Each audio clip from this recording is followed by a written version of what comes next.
Hello, good morning. It's Monday the 22nd of November. My name is Willem Bermanje.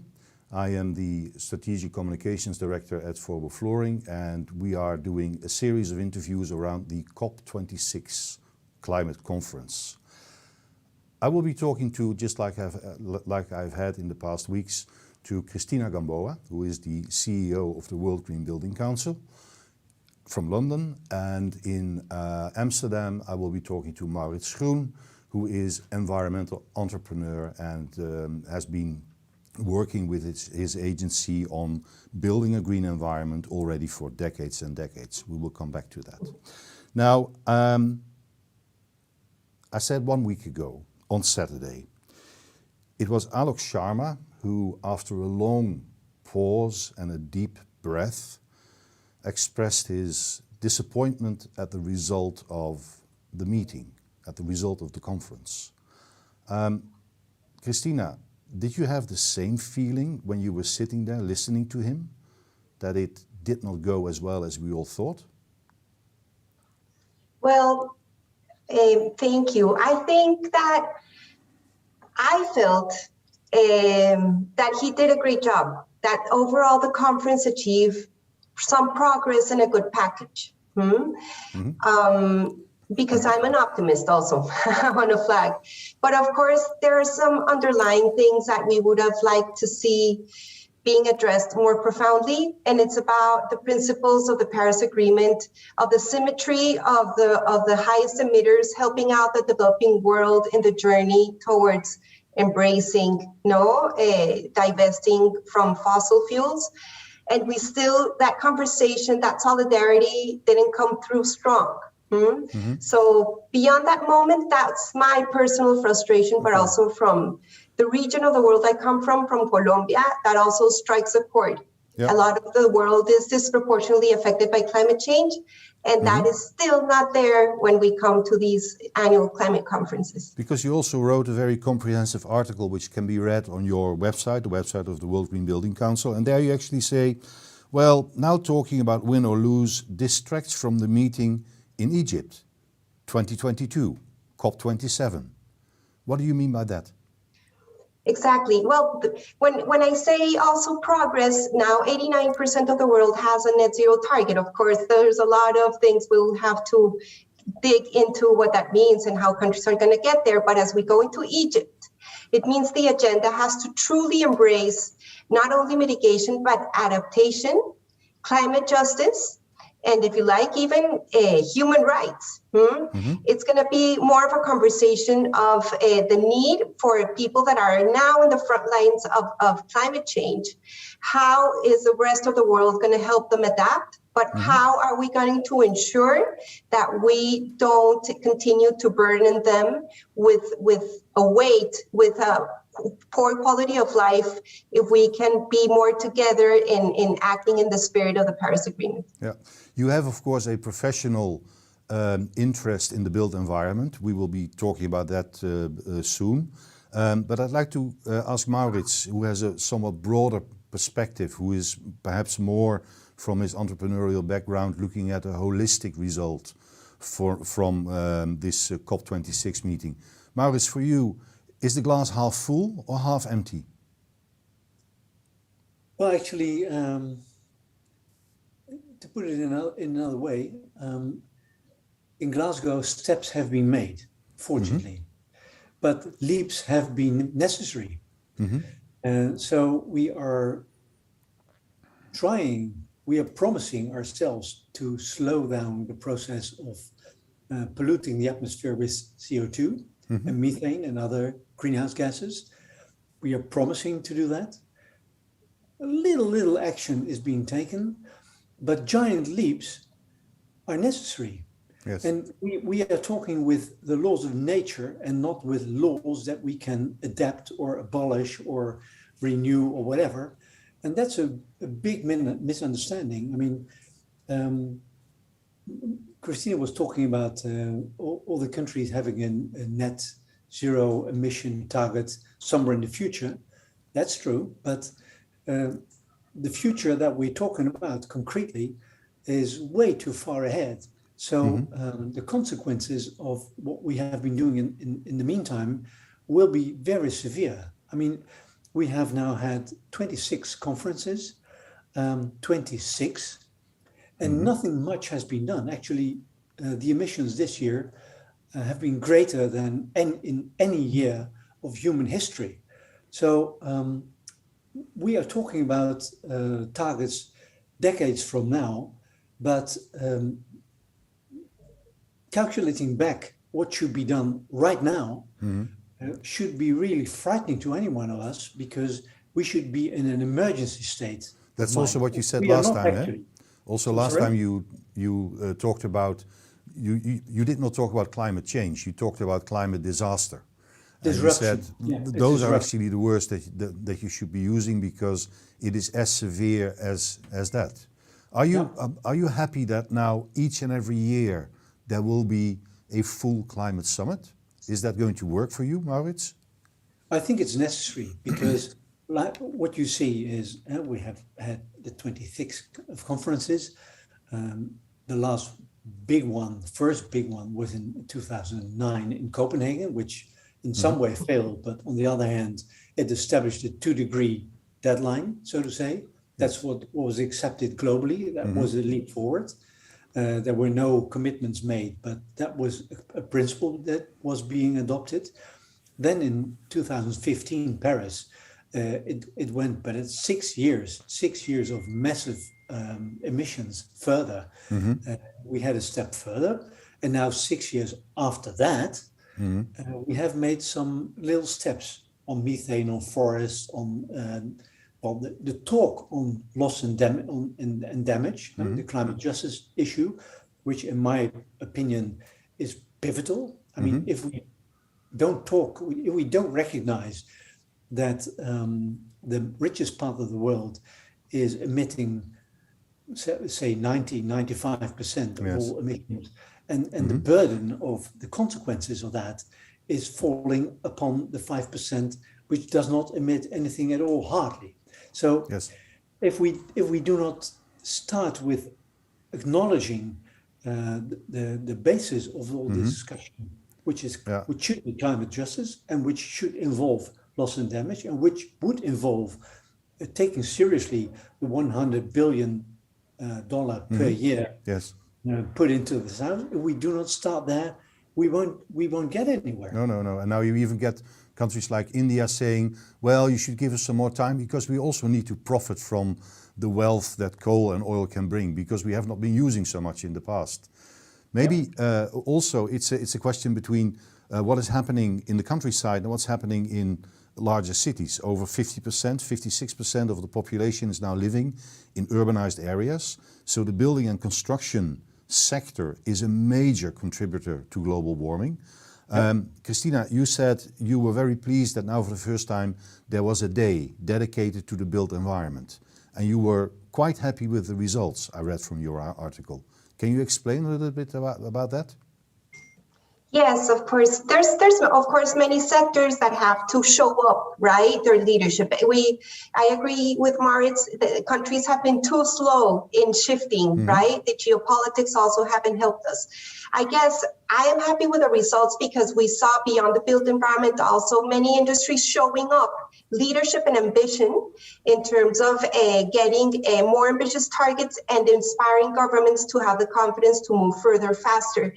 And I was happy with the results, because we had over 130 events showcasing not only the awareness, we're done with the awareness, showcasing action. So we saw on the official UNFCCC spaces, UK government pavilion, we saw conversations of country ministers, mayors, CEOs of leading industries in the built environment, showcasing what they're doing now, really ambitious work, to inspire others to follow suit, because there has been a lack of political will, and now there is now a call also for every cent to be invested in any industry to go beyond profit and do good.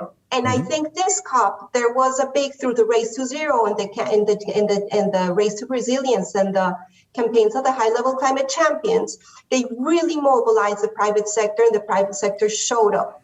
And the built environment is showcased as a critical climate solution. And of course, it's a hard sector to decarbonize, but it's saying we are in the transition, we are invested, we are committed, and we're also here to disrupt and show the world what is a bad building from good infrastructure and what makes sense through different regions of the world. So I was very pleased. Okay. You also mentioned that rather than talking to heads of state and heads of government, it was particularly gratifying to talk to local mayors. So let's say the more smaller entities, because there you see things happening, there you see change.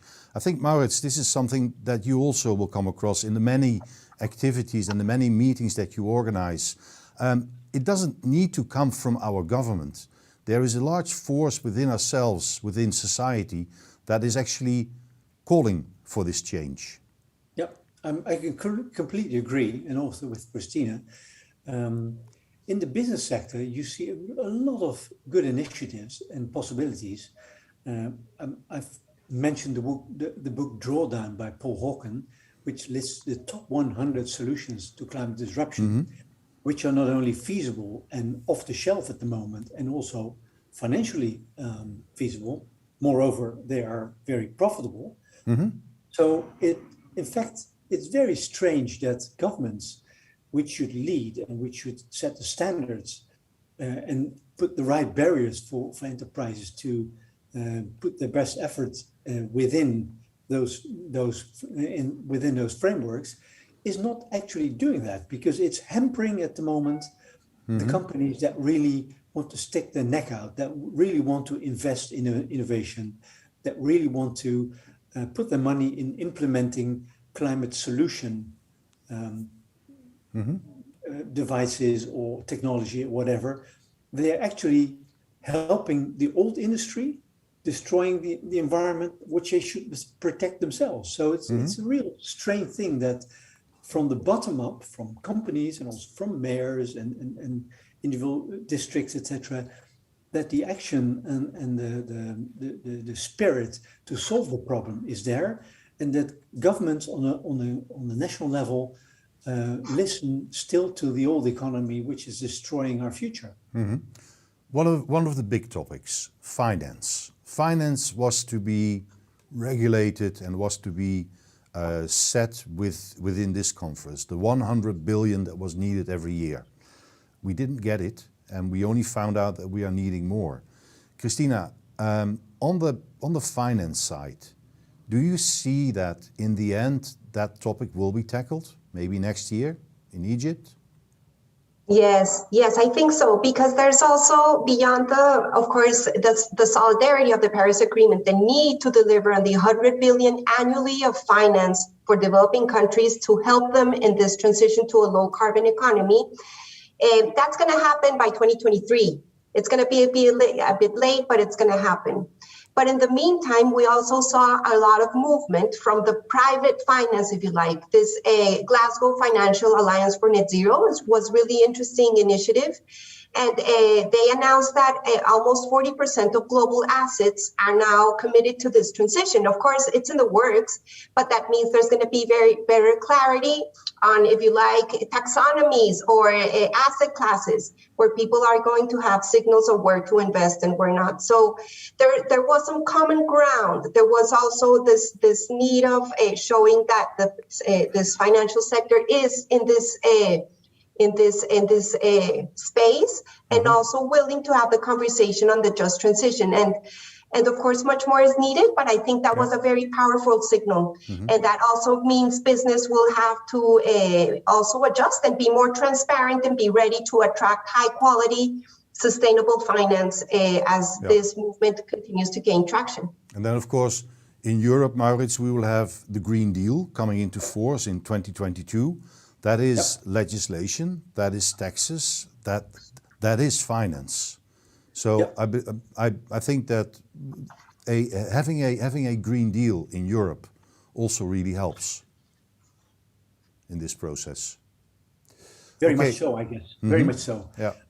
There's also the green taxonomy being issued by the European Commission, which sets standards of where banks, investment funds, pension funds, etc., insurance company can or may are allowed to invest in, which is, I mean, there's a discussion what should be in that taxonomy and what not, but Yes. the fact that there is a real discussion on that within the framework of the Green Deal is important.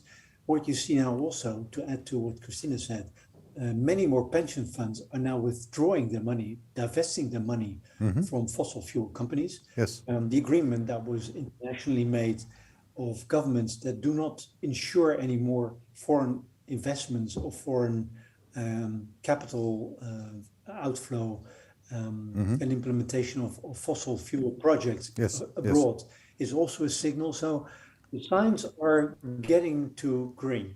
Yes, that's also what I understand, that having a line in there saying fossil fuels, we should do something with them in future, meaning we should get rid of them, actually also is a novelty in the declaration.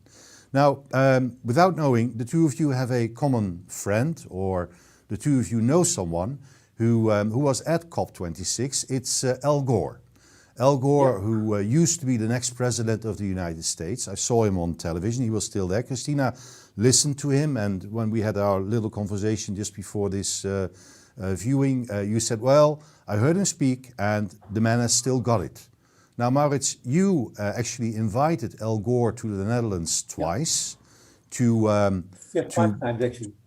Okay, well, okay, but you did that with the viewing of his movie, The Inconvenient Truth. For a long time, Mr. Gore has been the advocate for warning about global warming, CO2 buildup, that we need to do something. A question to both of you. Who are the green leaders of today? Who is really standing up today and making a difference also on conferences like COP26? You can think about it for a minute or so, but I think, Cristina, you've been at the meeting. Was there someone who particularly struck you as inspiring, as powerful, as leading? I have to mention here the voices of young leaders that were allowed into the COP venue, and most of them had speeches throughout COP. Okay. Because there, of course, from the oldies, we showed up, right? But they are calling it openly of this schizophrenia of not moving quickly as an urgency.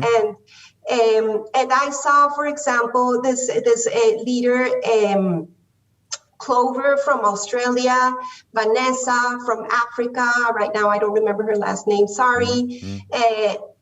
And they are basically, let's say, with all the stress they have because of the biodiversity crisis, all the inequity, they're really calling off leaders to prove them wrong, if you like, that they are not willing to make this world a better world. And it was really nice to not have those voices just outside, but within the venue. And I really admire that they showed up, being so consistent, so straightforward, and so challenging to national leaders that are not up to the task. They're into incremental change, and we know that's not enough. And for you, Maurits, someone who stands out? Well, man, actually, a woman? I completely agree with you, Cristina, because it's. I can mention names, or you mention names. I can do that also. Also from the Netherlands, but very many powerful people from the global south, is called.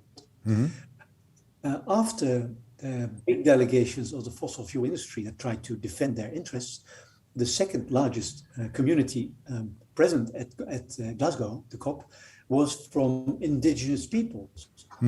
And Indigenous Peoples years ago, and even in the recent past, were considered as a kind of as a decoration. An Indian guy with his global traditional outfit, etc.